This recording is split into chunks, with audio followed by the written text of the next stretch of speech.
more in front. Okay, I think we're good to start now. Hi, everybody. This is our panel on toxic masculinity. Is the cure for toxic masculinity? Sorry. Yes, you want the mics. Okay. All right, everybody. Can you hear me now? We're using her. She's our our moderator on that. Excellent. So this is a panel on toxic masculinity, and of course they asked the feminist to host it because apparently that's a smart thing to do. So I'm Avens O'Brien. I'll be your moderator, and we have with us Jennifer Grossman, Warren Farrell, and Robin. I always don't know how to pronounce your name. Koerner. Okay, cool, awesome. I've known you for years. I didn't know that. I didn't know your name properly pronounced yesterday. Oh, it's all good. It's all good. Okay, so we're going to get to the topic of toxic masculinity. I think we're going to talk about, does it exist, what we see as kind of masculine models in the world today, and get into things related to that, including Warren Farrell recently wrote a book called The Boy Crisis, and I think we're going to try to talk about that a bit too. But first, what I'd like to do is have each panelist introduce themselves, and I'm going to start with Robin. Talk about you and I don't know, your relation to the subject matter. My relationship to the subject matter. I believe that the full title of this panel was actually based on the title of an article I wrote, which was entitled, "The Cure for Toxic Masculinity is Real Masculinity." And which basically, there's my position. Let me unpack it. It seems that we live at a time where we are largely focused on the problems of those who aren't comfortable with or don't clearly fit what I might call the sexual binary or the gender binary. I was brought up to believe that, well, obviously you never chase a woman, because if you're chasing, by definition, you're doing something she doesn't want, because if she wanted it, she wouldn't be running, metaphorically. But then I grew up and actually met some women and discovered that women like... women like men who behave like men, and in so doing can help them experience themselves as women.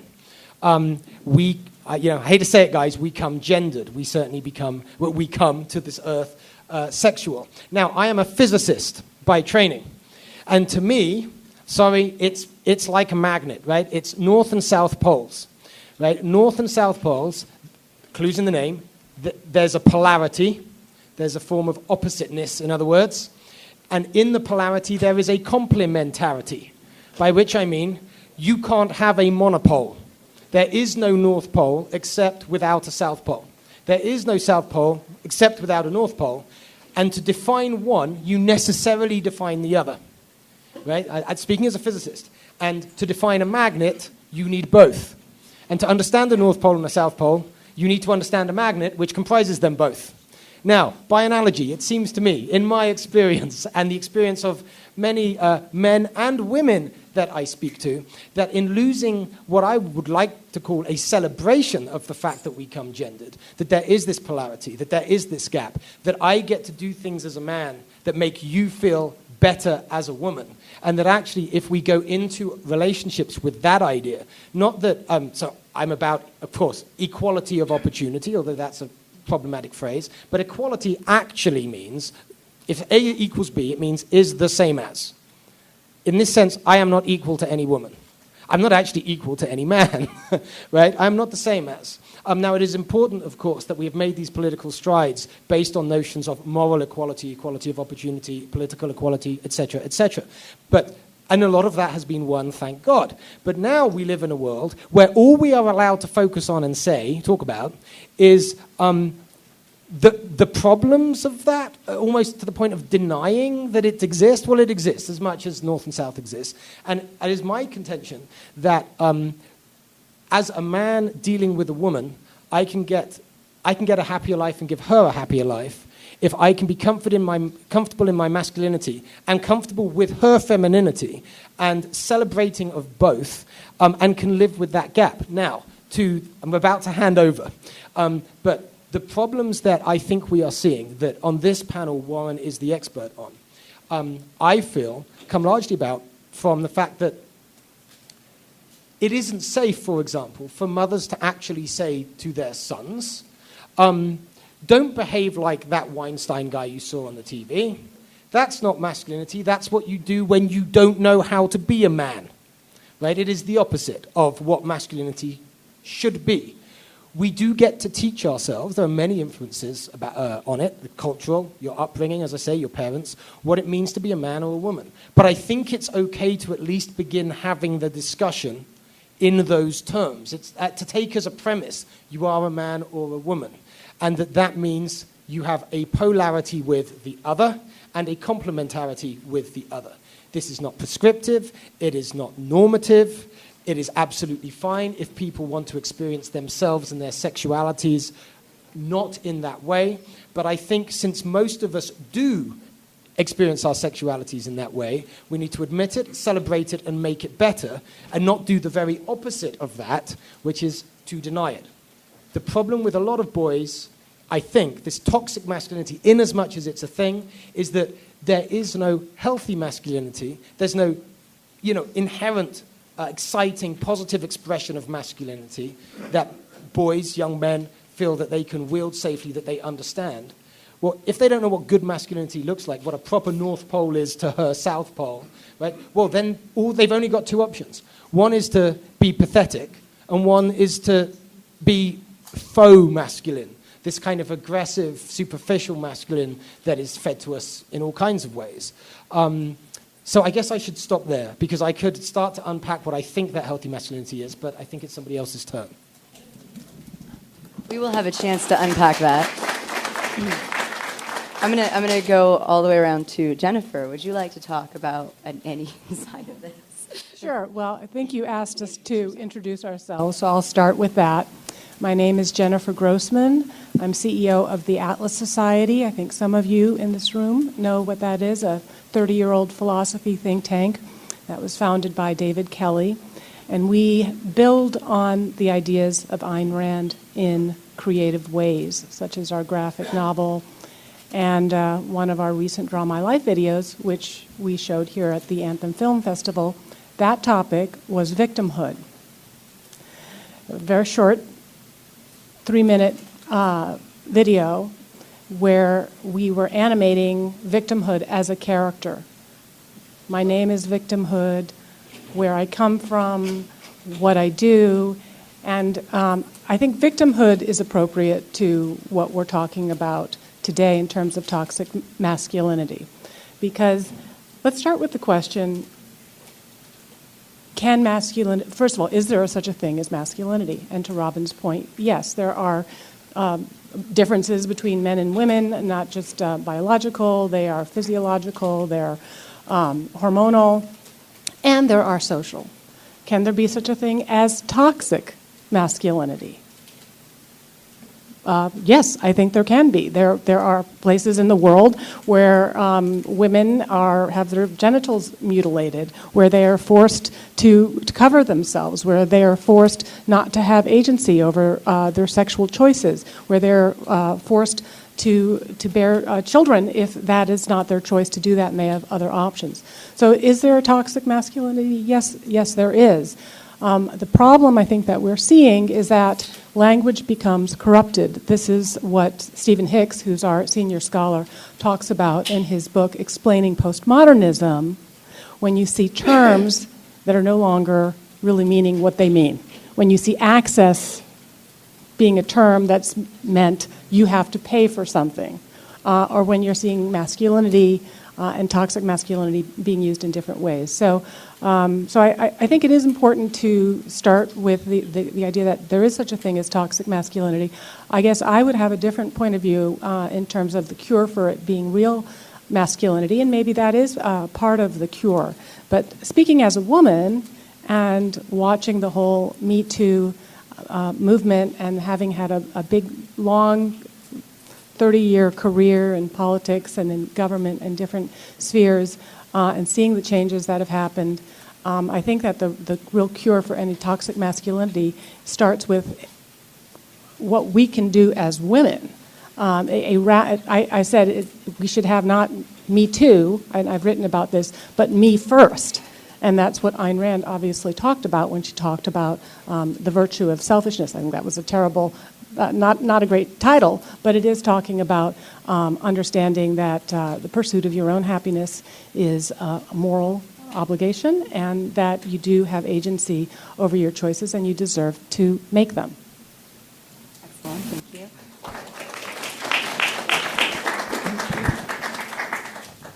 you. The people in the back, about the 7 or 8 people in the back that are standing, if it's not your choice to stand, there's about a half a dozen seats in this area here, so feel free to just take those seats without, you won't embarrass yourselves since I gave you encouragement to do so. I'm Warren Farrell, and the book I wrote most recently, I've been writing books on men and women all my life, all my career life. And the most recent book I've written is a book called The Boy Crisis, in which I get into what is toxic and what is not toxic about masculinity, that I'll get into more in a moment. But I'll give you the larger picture first. What I found, what surprised me and got me to write the book, was finding that in all 56 of the largest developed nations, boys were falling behind girls in every single academic subject, but especially in reading and writing, which are the 2 biggest predictors of success. So I started asking, what is common to developed nations? And developed nations had in common that they had enough success, usually as a result of having enough emphasis on capitalism, to be able to have more freedom than they had before. And 2 of the freedoms were the freedom to have divorce and the freedoms to be able to raise children without there being a father involved. But the problem is that those 2 freedoms created 2 new problems. With divorce, the problems were the greatest among the children who were children of divorce who did not have much contact with their dads. And among the children that were being raised by single moms, those children that were having the greatest amount of problems were ones that did not have significant, continued, constant contact with their dads, up to the 50% level. And so I started asking myself, wow, what is there, what are these problems? And the problems were, first of all, they were not just education, as I've implied. The sperm counts of these boys, the boys in the boy crisis categories, were overall going down 50%. The IQs of boys overall, without controlling for the father involvement issue, were going down. The life expectancy, as some of you have probably read, for boys has gone down the last 3 years in a row. Life expectancy for girls, by the way, has not been going up as it normally has, just been leveling off. I'll get to that if you ask a question about that. The single biggest predictor of suicide among boys was dad deprivation. The single biggest predictor of taking drugs among boys was dad deprivation. And then I began to start, and so, for example, the opioid crisis is 2 to 1 males versus females. And so I began to see that these boys were hurting. They were hurting on the physical health level, the education level, the mental health level, suicide. And I found that also that boys who hurt us. So, for example, as I studied the mass shooters, I saw that almost all of them, a little bit over 90%, were dad-deprived boys. If you read anything in the boy crisis if you're into wanting to cry in the process, just to get it out of your system, read the section on Stephen Paddock, who was the mass shooter here in Las Vegas, who killed 58 people and injured 590 some odd, and the story of the relationship of him to his dad. And you really get a sense, a metaphoric sense of the power of boys who hurt us. I then started going around to prisons and found that the judges and the administrators of prisons, when I asked the question, what percentage of your prisoners are dad-deprived? Usually it was about 90% level.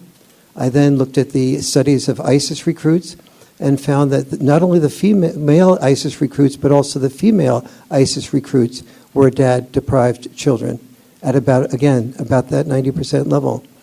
And so I started asking, well, why is that? And then what is there that dads do that makes such a big difference? And I was able to identify 7 distinct differences between dad-style parenting and mom-style parenting. And the children that did the best have what I call checks and balance parenting. They have an active tension between the dad-style parenting, which is much more prone to risk-taking, fun, games, get out there and try something new. Don't worry if you fail at it. Come back home. I'll encourage you to do things where there's a lot of risk. And mom-style parenting. And so the children that do the best have that best combination of both. But I started asking also, what's really going on here? And one of the things I found that's going on is that there is the old senses of purpose have transformed into a purpose void. Historically, every generation had its war, and almost all parents in society made heroes out of boys that were willing to be disposable. So the definition of becoming a man was being trained to be disposable. And the social bribes that we gave males to be disposable, we're calling them heroes, we're praising them, we're creating statues for them, we're promoting them. And so if they weren't disposable at war, they were disposable potentially in the hazardous jobs in the workplace, or they learned to work 60, 70, 80 hours a week to climb a corporate ladder to become what the Japanese call Mr. Karoshi. Karoshi is the Japanese word for death at work or death at the desk. And in Japan, they have a game. And that game is each person gets a Mr. Karoshi. And the Mr. Karoshi tries to climb the corporate ladder or some ladder faster than anybody else. And the one that gets to the top first wins by committing suicide. It's the uncommon wisdom of the young Japanese males that the process, that the definition of power that men learn, which is feeling obligated to earn money that someone else spent while they died sooner, was something they're beginning to question. So the old masculinity, what I call heroic masculinity, was preparation for a short life. Health, and that created health intelligence, heroic intelligence. The opposite of that is health intelligence or preparation for a long life. So boys, for the first time in human history, have the ability to have the potential for health intelligence, preparation for a long life. But if they don't have dads, if you have a purpose void combined with a dad void, the tendency is that the child will learn to dream about new possible purposes, but dads tend to bring to the family table a type of discipline and that creates a postponed gratification that leads to the boy being able to fulfill his dream. A boy who can't fulfill his dream, or a girl who doesn't have the discipline to fulfill their dream, becomes a person who becomes eventually afraid to fail and therefore afraid to dream. So I'll leave it there.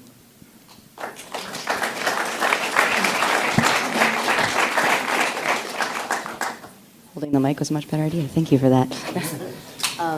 Excellent. And then I'm going to just briefly introduce myself. I think that I think that Warren had so many points that I would love to kind of follow up on. But really quickly, I'm going to introduce myself. So I'm Avens O'Brien, and before this panel, we actually got on a conference call where we talked about the fact that we thought it was funny that they asked the moderator of this panel to be me, because I'm the feminist, and I use that term kind of amusingly. Online, I actually run a feminism group called Not That Kind of Feminist. And the reason I run that group is because I've spent a lot of time in feminist circles, and I've spent a lot of time explaining to people, oh yeah, I'm a feminist, but I'm not that kind of a feminist.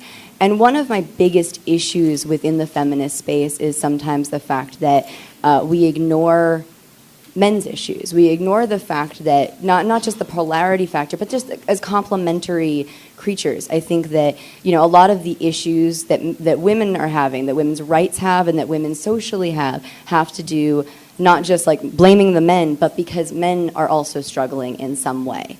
And And so one of my biggest goals within that group that I created was I wanted to create a place where people could have critical conversations about the feminist sphere, the men's rights sphere, and in general the sphere of how do we raise children in a way that men and women aren't harming each other, and that everyone is able to grow to their best potential as an individual. And that individualism not being defined by growing up to be the best boy or the best girl, but just the best person you can be, and not limited by your gender. So I find it really interesting as we've kind of hit these different perspectives. I think we could all agree that I think dads are very important in the development of both boys and girls, and but especially the things that Warren's brought attention to in this book, The Boy Crisis, and your work in general. You've talked a lot about this besides this one book. So I think I'd love to talk about. I'd love to dive into each of these things. We have not enough time to dive into all of these things. And I want to also open up the space for Q&A too. So I think I want to just go through another little pass of things and then open it up to questions.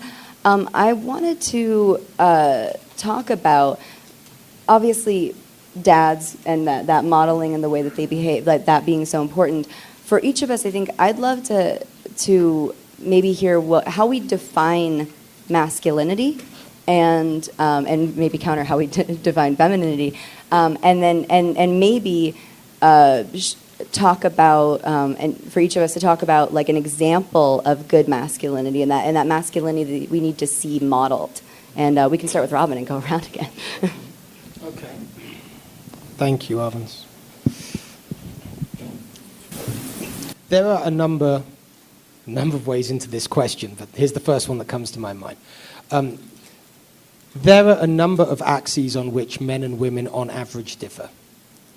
When you have normal distributions that differ by a little bit on average, at the extremes, the population of the extremes is hugely different, right? So, and it seems to me that a lot of our experience of being men and versus, if I can, in contrast to being women, right? And certainly in our sexuality, which is kind of depends on the difference, is an expression of the difference, is about actually enjoying, accentuating, playing with those differences, those axes on which there are a lot more women at one extreme, let's say, and a lot more men at the other extreme. So, now again, this isn't normative and it's not prescriptive, but I think we need to state what's so. And yeah, I guess what's motivating where I'm going is I think there are an awful lot of miserable people in sexual relationships, right? And it's like, and I think a lot of the reason for that is there are basically political ideas that are being brought into the house, brought into the bedroom, because people don't just feel safe to go at it, to go full male, go full female, and to celebrate each other. It's this idea. Arvin's used a phrase that is often used. Limited by gender. I'm expanded by my gender. Why is it we only use the phrase limited by gender and not, made wonderful by gender or by sex or by sexuality or all of these things?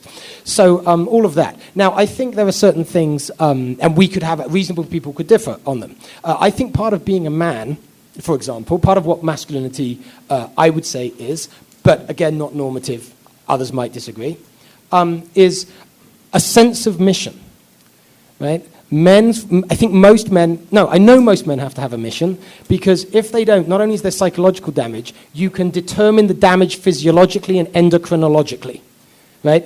The effect of having a conscious mission, something you go for, right? This is one of the reasons you still have, you have men in high positions in companies at a much greater rate than women. It's not mostly because of, it is partially, but not mostly because of systematic biases. As we know, where men and women have more choice, more equality of choice and more equality of opportunity, their choices diverge, they don't converge. Loads of data on that across cultures, right? So this is telling you something, right? It's telling you when you can, you want to be more of what you are. Now, we're talking about masculinity, femininity. Gender is something we have. It's some expression of what we are. But it's really, this is just a subset of what life is, right? Life is about being as fully expressed as you can be. I mean, that's what joy is. That's what deep contentment is. And we should all be able to find that on our own paths, set your path, change the world. We all get to do that. We must do that, and we must celebrate the ways in which men prefer to do it and the ways in which women prefer to do it. Now, I will end with this point. I think the thing that made me write that article, What the Cure for Toxic Masculinity, was when the Me Too movement happened, I asked a lot of my female friends about their experiences. Because guess what? Talking to my male friends, I don't know anything about a high rate of men treating women badly and rudely. Because my male friends don't do that, as far as I'm aware. I certainly don't do that. And what I discover is that actually, the Me Too thing has a point. There's a lot of really crass, gittish, rude men out there, right, behaving crassly and crudely towards women. I think precisely because they're not secure in their masculinity, right? They haven't been able to define that for themselves in a cultural context where, okay, people might define it differently, they might argue about it, but at least it's okay that you're on that project, right? At least it's okay that you're unapologetic in experiencing what you define as your masculinity, as your gender, as your sex. And I think that a lot of the problem that Me Too, I do think legitimately pointed out, and I say legitimately because I learned a lot from my female friends about just how often they are on the receiving end of male just nonsense. I think the problem is these men are just bad-mannered. They're really bad-mannered, and it's bloody bad upbringing.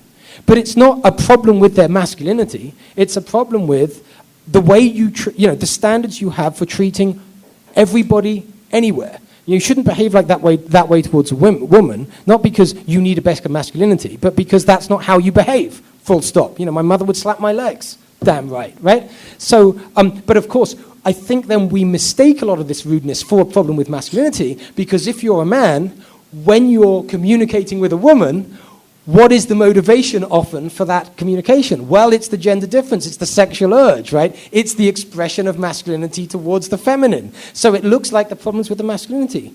No, I think it's a problem with these boys, with these men, and that one of the best ways to solve it would be to actually allow to be talking to them about masculinity in a healthy way, so we don't have a lot of the problems that I think woman really is dealing with. And I'm not saying I've fully explained those problems, of course not. I just think this is a huge factor that is massively under-considered. Let me put it that way. Thank you.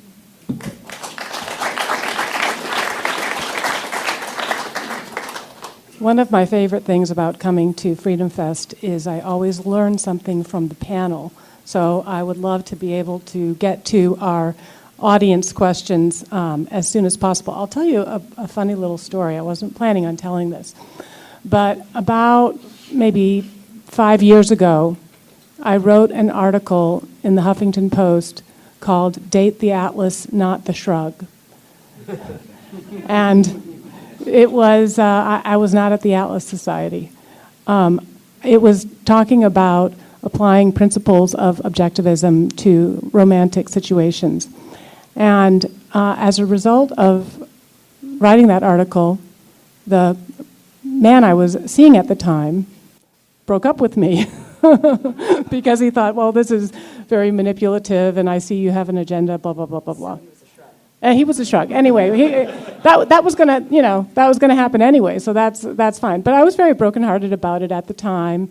And then, as the universe would have it, a few months later, the founder of the Atlas Society saw that article, and the board members of the Atlas Society saw that article, and it was actually that article that kind of got me the job, which was really sort of weird.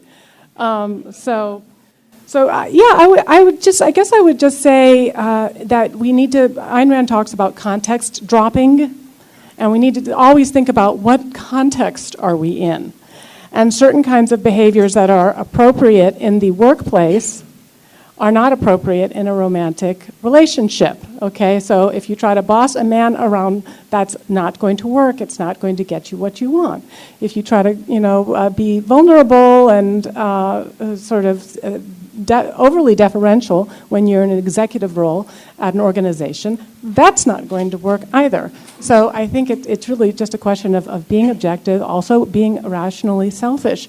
I think the phenomenon that you're talking about is not just a question of masculinity, it's also a question of altruism. I mean, do we believe in self-sacrifice? Is self-sacrifice the highest ideal? And then, you get, yes, you're a hero for blowing yourself up and killing yourself.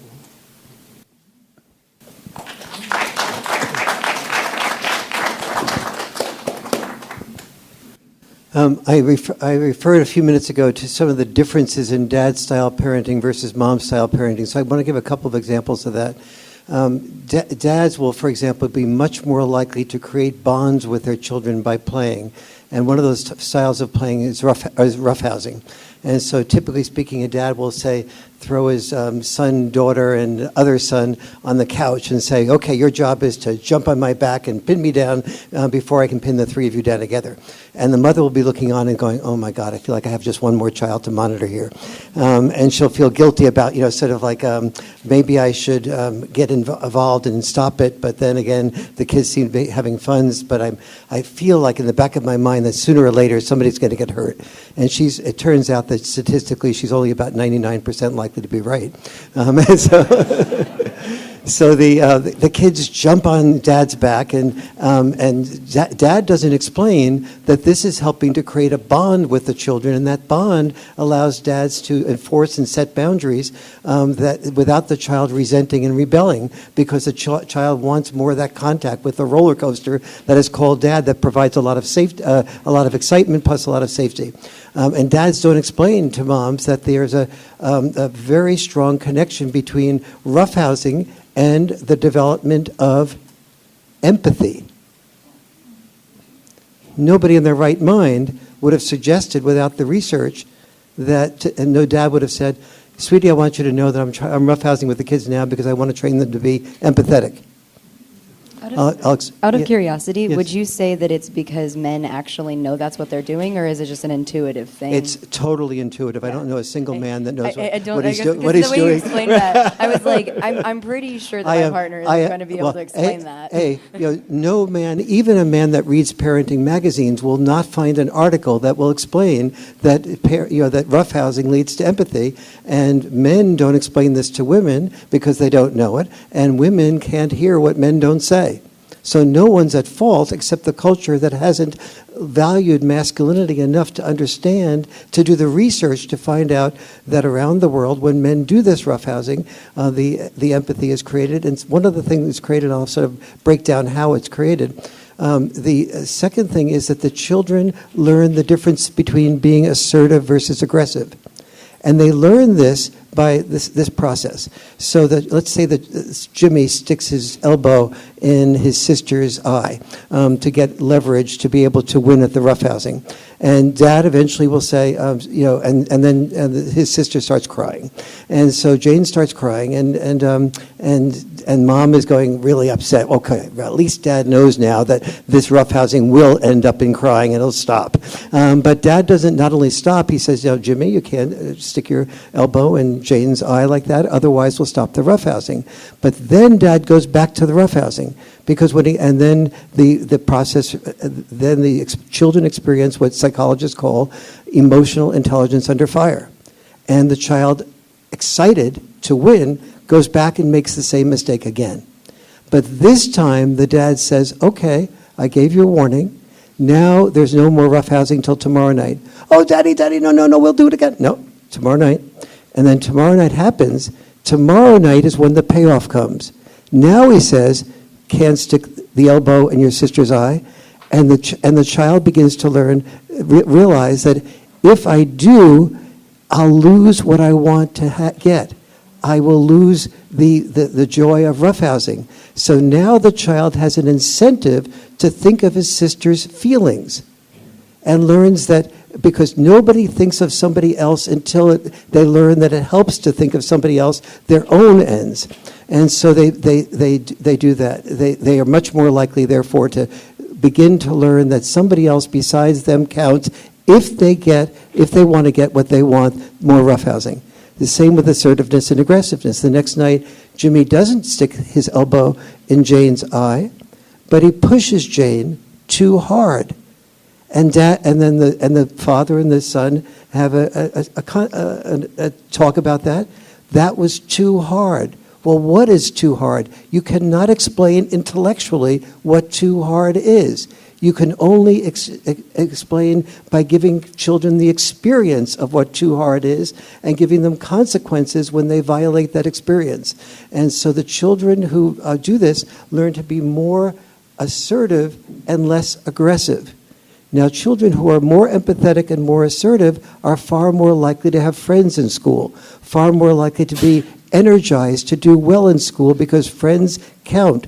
But when you don't have, the boys that don't have friends and they don't learn these skills, they go down a slippery slope. They don't learn something that dad has also just taught them, but dads don't explain to mom, which is postponed gratification. That is, yes, if you want to win at the roughhousing, you've got to give up what you'd really like to do, which is pushing your sister or brother aside too roughly in order to win at that roughhousing. You have to postpone that to get what you want. Postpone eating you have to learn how to eat the peas in order to get the ice cream. And so the teaching of postponed gratification becomes the single biggest predictor of success. That prediction of success allows the boy and the girl to do much better in school, feel prouder of themselves, have more positive feedback from teachers, and therefore, with boys in particular, is much more likely to allow boys to not withdraw into video game addiction. Video games are fine, but video game addiction creates major problems. And also the boys who aren't able to complete projects at school, whether it's homework or rehearsing for a play or whatever, find that they get depressed because nobody admires them again. And so they then when it comes to boy-girl time, they realize that the girls are not interested in dating losers. They want to date winners. And so they're the loser. And so they do the one thing that they can do. They access pornography, because pornography is access to a variety of attractive women without fear of rejection at a price they can afford.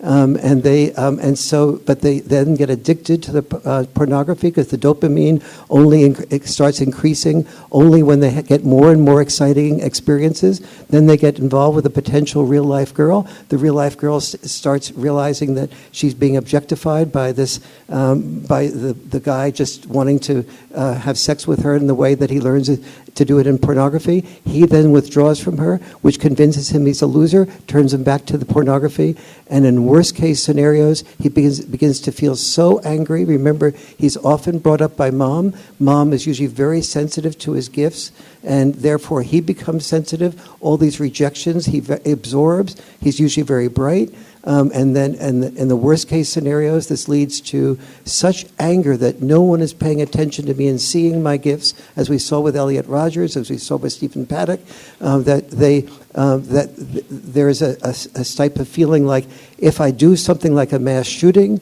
I will make my friends regret that they didn't pay attention to me, that they didn't give me the time of day.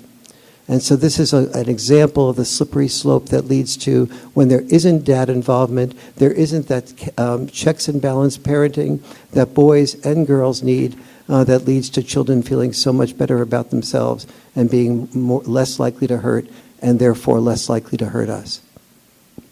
Thank you.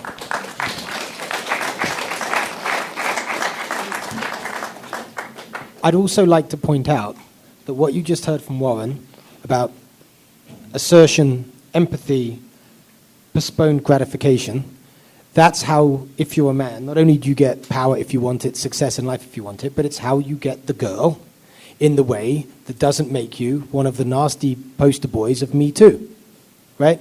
I think I'll leave it there, right? Because Me Too is about a load of guys who don't have those skills trying to get this thing that they're biologically driven to get. And my earlier point, just to connect it with what Warren said, is I think it is useful to say a healthy masculinity, a masculinity, let's say, true to what we are made to be, is a masculinity that includes assertiveness, empathy, and postponed objectification. So when you're objectification, that's Freudian. Gratification, can't, yeah. Oh, I've given the game away. Postponed gratification. Let's be talking about those concepts while we are talking about masculinity and maleness. I think that would be good, rather than let's not talk about maleness in talking about those concepts, because I think it will make them stick better with men who need to learn better manners. So we have 10 minutes left, so I want to open it up to questions. So if you'd like to line up to the mic, I was going to have like a follow-up last comment is, if it's possible to have this answer be short, there are a lot of men who are currently experiencing the world having had a dad void, having had a purpose void. Obviously, like, we can help with the root of the problem in the future. Any one of us having kids, making sure their dad's involved, etc. Is there, and I'm going to ask you to do this in like 2 minutes, but is there a way to help the men who are currently already men and have already experienced that dad void or that purpose void to help them? One of the Save the world. Yeah, that's right. We all know that mentoring is good for boys, but what few people learn is that as good as mentoring is, being a mentor is even more powerful in transforming boys, because they look at everything that they do as, I want to have the person I'm mentoring be proud of me. So he starts operating in ways that are far more constructive. And so one of the things that I believe we need to do in the culture is to create a culture. We used to want men to go to the killing fields, kill and be killed in order to be called heroes. Now we need to create a culture of father warriors. Begin to say to boys, you're not needed as much on the killing fields. You're needed in the fields of love at home to love and be loved, and that will bring you honor to do that, and that will not happen until also women start valuing and caring and loving men who are wanting to be much more involved in the fathering process. If women said, we will love you and have sex with you if you walked on your hands, men would be having hand-walking contests tomorrow. All right, I think we'll start with some questions so that we can get to as many as possible. Yes, I was always under the impression, is this on, that toxic masculinity is created by the same forces that would create toxic femininity. Just an absence of morals, ethics, decency, common sense. And it's to me that you took the title and you were running with it. Toxic masculinity. I thought at FreedomFest, this of course the mask's going to be ripped off. To me, we've entered a whole new realm of toxic femininity, which is feminine misogyny, feminine neo-fascism, and it's a Marxist cover for just one more fraudulent movement. And the women who pretend that the unauthentic feminists never will say anything about female genital mutilation, sex slavery in the Islamic world, the degradation of burqas. And so I think any real man, any authentic feminist will be orienting towards, we're not separating the sexes, or should never even be attempting to. We should be adoring each other, and I think the narrative has gone in the wrong direction. Do you have a question, or is that just... Do you agree or disagree? Sorry. I just wanted to make sure if there was a question at the end of that. Anyone? I'll spend a second with that. Probably not a second knowing me.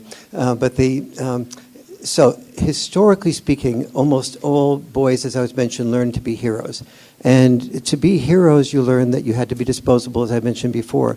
Well, to be disposable, you had to learn to disconnect from your feelings.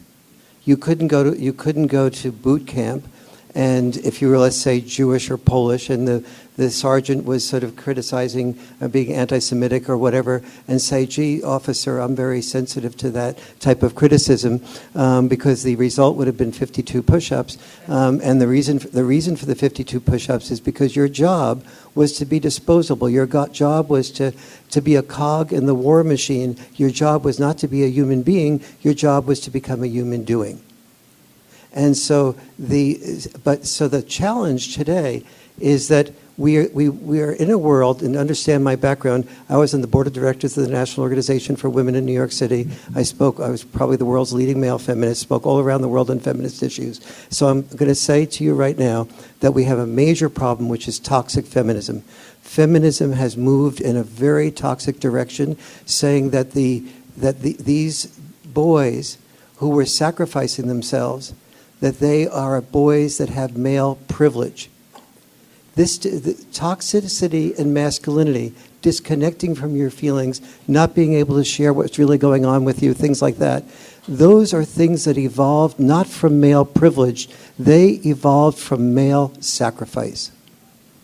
And that sacrifice is something that in the future we're going to have more choices about, because we don't need so many men to sacrifice. We're going to be able to, when you have a father and a mother working with you, you can work on both creating dreams that might be dreams of being a sergeant, but being that sergeant or being that warrior out of awareness of what you're doing, not just the response to social bribes to want to get approval. Because when you have fathers and mothers working together with the child, there's less need to get approval from other people if you're getting that approval at home in a balanced type of way. Yes. I was just saying that the reason we should be concerned about the term toxic masculinity and how it's being thrown around is that it's being used to separate people into groups, and it's being used to encourage people to seek identity and power in being a victim, and that's happening not just in terms of feminism, but obviously in terms of race. And yes, sexual harassment does exist. I've experienced it many times over the course of my life. Sexual assault does exist. But when everything is harassment, and when everything is assault, then nothing is assault. And when everything is racist, then nothing is racist. So we really do need to value language. Very good. I'm just going to give the short answer to that because I'm going to be the feminist going like, oh, but the feminism. It's one of the reasons I created my feminism group was because I'm very critical of some of the things within feminism. And I think that I have a major issue with people weaponizing gender, weaponizing victimization in either direction, weaponizing people against each other, especially for immutable characteristics. So, I think my agreement is simply that this is why I do what I do, is I'm trying to better that movement that I think has gone off in some wild directions. And I do think it's tremendously important for us to not be weaponizing the femininity or the masculinity. Like it's not good if you're harming other people with these, not just with those activities that may be toxic femininity, toxic masculinity, but also the accusations and using it as something to harm people and break down conversations and dialogue. Maxim? Thank you for raising all these important points. I did a video with Warren on Stossel TV about these, and the most controversial part of that segment, did very well, was the title, which was, "Is Feminism Failing Boys?" And so a lot of people were saying, well, you're misunderstanding feminism. It does value men's problems equally. But of course, if you also just bring up the problems, they say you're minimizing women's issues. So what's your approach for talking to people who strongly identify as feminists, and what's the best way to kind of have a dialogue there that you've found? Is almost every feminist in every university says that we are part of, we have a patriarchy, and the world has been dominated by a patriarchy in which men made the rules to benefit men, in which men made the rules to benefit men at the expense of women. And I try to explain, we did not have a world dominated by patriarchy, we had a world dominated by the need to survive. And to survive, both our mothers and our fathers risked their lives. Our mothers risked our lives in childbirth. Our fathers risked our lives in war to protect the children that women bore, and that our mothers, but they say, well, wait a minute, mothers gave up their careers. I said, yes, mothers did sacrifice careers, and dads made sacrifices in their careers. They gave up being a musician, an artist, a writer, a teacher, to do something that earned more money, so that they liked less. And the earning more money on the part of men does not happen when men are single. It happens only when men are dads. Never married men who have never had children, never married women, rather, who have never had children, out-earn never married men who have never had children by 17%. It's when men become dads that they sacrifice their passion to do the things that they feel will help their children's lives be better than their lives. And so that does help many feminists look at that in a different way.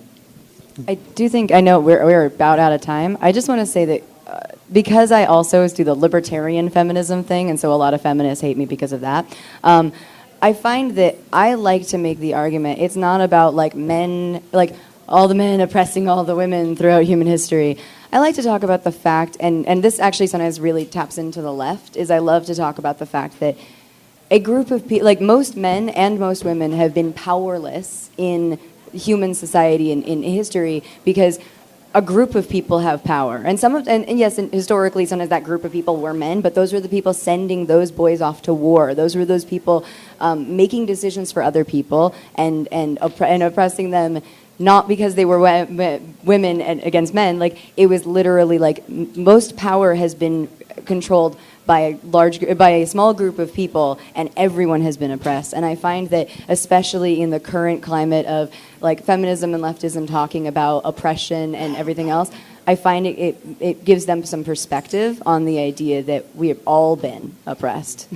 One of the most effective ways of communicating with feminists about this issue is to talk about boys, because biologically when you talk about men, there's an instinct. You don't want the protector sex crying and whining. Women fall in love they fall in love with alpha men, not whining men.